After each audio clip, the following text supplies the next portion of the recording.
I love the charm of the old Stanley planes. There's just something about them. And I don't sure whether it's the handle that just feels so comfortable or just the look. But they were a great plane, and they were great planes to copy when it came to both Lee-Nielsen and Wood River. The downside to the old Stanleys were the blades. And if you take the lever cap off and look, they really didn't have much metal in them. Look how thin they are. Well, I got together with IBC several years ago, and I had an idea, and that idea was how to put a big, thick blade in an old Stanley plane and improve its performance. That one thing alone will really bump up the game. So you can look at this one. This is a Bedrock number 6 that I've already done it to. And if you were to compare the two, it's substantial. And what we have are two little tabs on the underside. So in a quick note, here's the problem. This is called the yoke.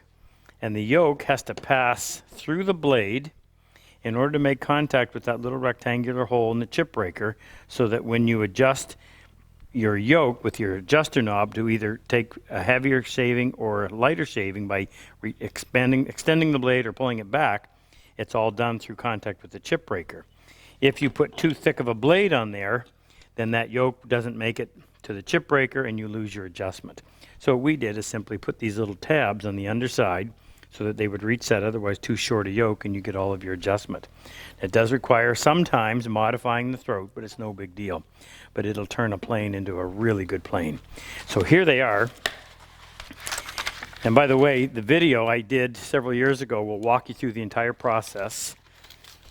If you take this out of its package, they make these in 1 3/4, and the 1 3/4 will fit the number 3s and the number 5 1/4, which is not a terribly common plane, but there are some still available. They make them in 2-inch, which is for the number 4 and the number 5. They make them in the 2 3/4, the 2 3/8, which will fit the 4 1/2, the 5 1/2, the 6, and the 7. And they make a 2 3/8, 2 5/8, which will fit into the big number 8.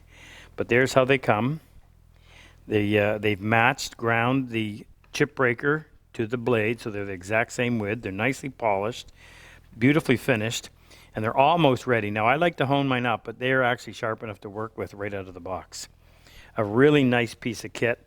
And if you have an old Stanley plane that is worth putting the time into, whether it's a family relic or a nice Bedrock, then I would say, yeah, go ahead and get this, go through the process, and bring that old tool back to life. Great planes, great blades.